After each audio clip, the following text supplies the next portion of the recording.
तू? यहाँ है हम। ये दहेज की बातें क्या चल रही है? यहाँ भी दहेज, वहाँ भी दहेज, चारों तरफ दहेज ही दहेज। हम लोग कौन सी सदी में जी रहे हैं? 21वीं सदी में उस्ताद। कौन से ग्रह पे? कौन से ग्रह पे? मंगल ग्रह पे है उस्ताद। अभी दहेज की बात? अरे तुमने कान पे हाथ क्यों रख लिया है? क्योंकि हम जो बोलना चाहते हैं वो कोई सुनना ही नहीं चाहता उस्ताद। अब तुम सबने कान पे हाथ क्यों रख लिया है? क्योंकि हम जो दिखाना चाहते हैं वो कोई सुनना और समझना ही नहीं चाहता। अब तुमने मुंह पे हाथ क्यों रख लिया है? क्योंकि हम जो बोलने वाले हैं समझाने वाले को कोई सुनना नहीं चाहता। कौन सी सुनवाई और कैसी सुनवाई? दादी नानी सब पर यही कहानी, फिर भी नहीं बनी दहेज प्रथा। तो हम लोग जनता को कैसे बताएंगे कि दहेज लेना गलत है? उस्ताद अब चिंता न करें, इसीलिए तो हम आए हैं। एक दुख का है ना मजा आया को देख रहे अरे कीड़ा पड़ गया रे। ऊपर आसमां नीचे, आज मैं ऊपर आसमां नीचे, आज मैं आगे जमाना है पीछे।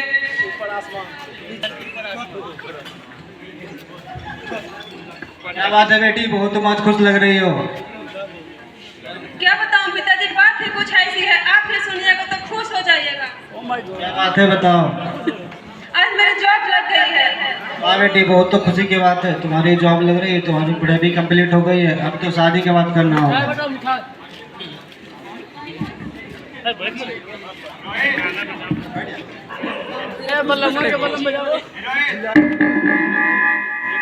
ताला मार दिया रूम में। बैठिए। बेटा छोटू, पानी लाना।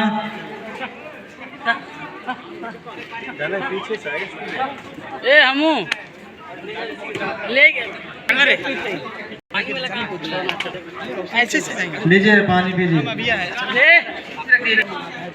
बेटा नाश्ता लाना। रहने दिए, नाश्ता रहने दिए, हमें जल्दी है, लड़की को दिखा दीजिए। बस थोड़ा चाय तो कम से कम पी लीजिए। लड़की को दिखा दीजिए ना बस। बेटी कहाँ हो, आओ इधर, तो रिश्ते वाले आए हैं।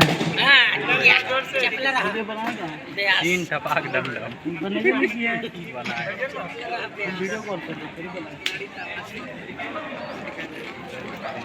पानी लेकर आए।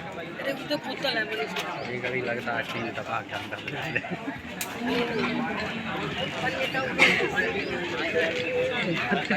सारा कर लो फोटो। अच्छे खाना वाना बना लेती हो? जी। तो जॉब लगा है? ठीक है जॉब। बिना कुछ पूछ ले, पूछ लो कि लड़का और लड़की का दोनों का जॉब है। और वैसे हमारे परिवार में दहेज के सब लोग खिलाफ हैं। हम दहेज ना लेते हैं ना दहेज देते हैं। और बात रही थोड़ी सी लेन देन की, जो परंपरा चली आती है तो आपको देना ही है। तो आपको पता है कि लड़का और लड़की शादी के बाद दिल्ली में रहेंगे और दिल्ली का खर्च और किराया कितना महंगा। इसलिए मैं सोच रहा था कि अब वहाँ एक फ्लैट दिलवा देते तो बच्चे और बच्चियाँ बहुत खुश रहते। और वैसे तो हमें पता ही है कि आप उससे रिलेटेड सामग्री, जैसे में गर्मी है तो एसी, कूलर, पानी पीने के लिए सब आप देंगे ही, पलंग कुर्सी सब देंगे, इसके लेने से हम मना नहीं करेंगे। और साथ में साथ लड़के के हाथ में 10 लाख रुपए शगुन के तौर पर रख दीजिएगा। ठीक है, हम कोशिश करेंगे। हे भगवान, ये कैसी मुसीबत आ चुकी है। मैं इतना पैसा कहाँ से लाऊंगा जितना दहेज देना है।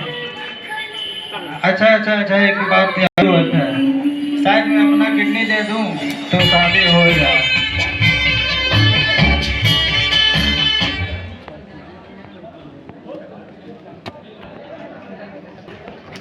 पिताजी, मैं एक बात सोच रही हूँ, आपको इतने सारे ऑफर, आप ऐसे घर में शादी हमें क्यों कर रहे हैं?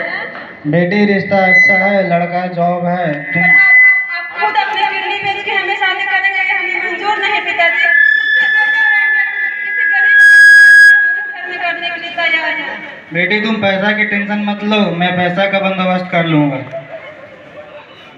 लेकिन फिर भी अपनी किडनी बेच नहीं बेचे पिताजी, मुझे किसी भी गरीब घर में कर दीजिए, हम कर लेंगे। ठीक है बेटी, तुम टेंशन मत लो, मैं पैसा का बंदोबस्त कर लूंगा।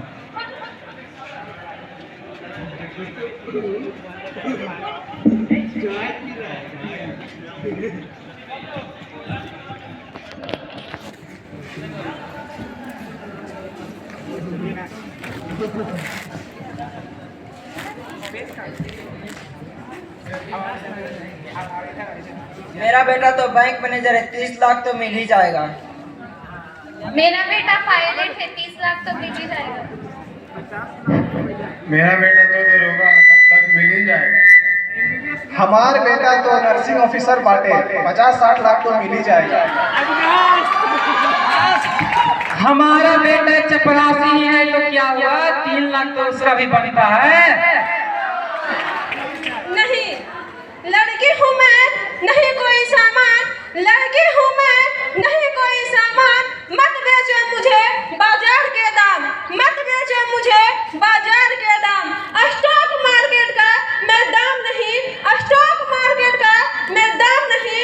मेरी जिंदगी इतनी भी आम नहीं, आम नहीं।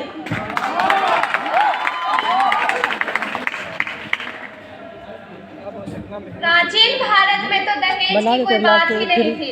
पहले तो उसका घर ही चलेगा, लेकिन आज के जमाने में अच्छाई पीछे रह गई है और बुराई सर पे चढ़ के तांडव कर रही है। और हम लोग कह रहे हैं हम लोग मॉडर्न हो रहे हैं।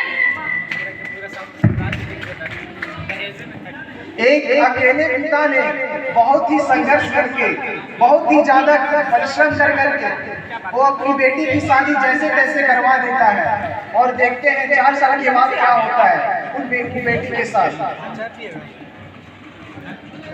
अरे बहू सुनो, किधर हो? जी पिताजी। तुम्हें पता है सौरभ की नौकरी चली गई है और घर की आर्थिक स्थिति बहुत ही कमजोर हो गई है। इसीलिए मैं कहता हूँ तुमको तुम अपने मायके जाओ और वहाँ से 10 लाख रुपए लेकर आओ। पिताजी, मेरे पापा ने उतने सारे दहेज दिए थे, लेकिन अब मैं पैसे कहाँ से लाऊंगा? उनके पास 1 भी रुपया नहीं है। कहाँ से क्या तुम्हें नहीं पता? मेरी नौकरी चली गई है। तुम अपने घर जाओ और मुझे 10 लाख रुपया ला के दो। आप लोग प्लीज ऐसा मेरे साथ ना कीजिए। मैं कहाँ से लाऊंगी? मैं जीते जी मर जाऊंगी। मैं आप लोगों के सामने हाथ जोड़ती हूँ, पैर पड़ती हूँ, कृपया आप लोग ऐसा अत्याचार मेरे पे ना करें। सौरभ, एक काम करते हैं, कल मोही पैसे लाने से मना कर रहे हैं। एक काम करते हैं, इस कल मोही को जलाकर मार देते हैं। नहीं पिताजी, इस कलमुही को जला के नहीं, इस कलमुही को फांसी ला के मार देते हैं, ताकि सांप भी मर जाएगा और लाठी भी नहीं टूटेगा। सही बात कह रहे हो ना रसीला? नहीं कर सकते, नहीं, नहीं। अभी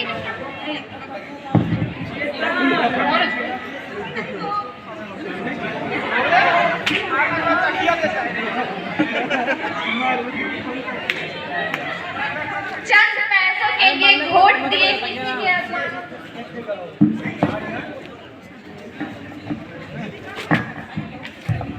चंद पैसों के लिए घोट दिए किसी के अरमानों को। ये लड़ाई हम सब की है, आओ खत्म करें दहेज के दीवानों को। कपड़ा गंदा क्या गुंडा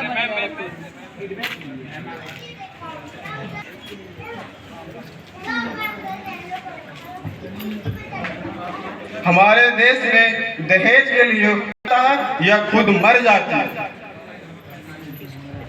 आंकड़ों के अनुसार 2010 में 2000 से भी ज्यादा दहेज हत्या के मामले सामने आए हैं। नेशनल क्राइम ब्यूरो के मुताबिक 2012 में 8500 से भी ज्यादा दहेज हत्या के मामले दर्ज किए गए हैं।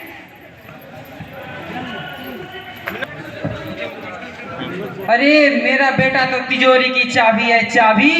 एक कलमोही नाला से की तो क्या हुआ, दूसरी वाली ला कर देगी। जी पिताजी, आपने मुझे इतना पढ़ाया लिखाया, मुझ पे इतना पैसा खर्च किया, ये सब कहाँ से वसूलोगे? ये कलमुही मर गई तो क्या हुआ, दूसरी वाली ला के देगी। दहेज एक प्रथा नहीं है, दहेज एक प्रथा नहीं है सामाजिक तौर पर भीख मांगने का तरीका। बस फर्क इतना है कि देने वालों के सर झुक जाते हैं और लेने वालों के अकल बड़े होते हैं।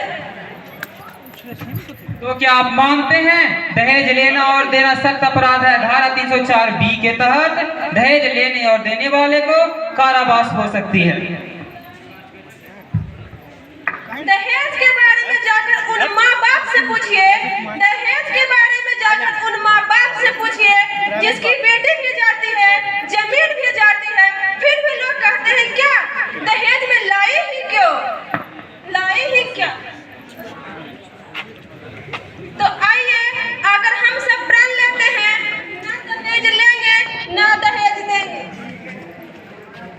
ना दहेज लेंगे ना दहेज देंगे और ये हमें मंजूर नहीं।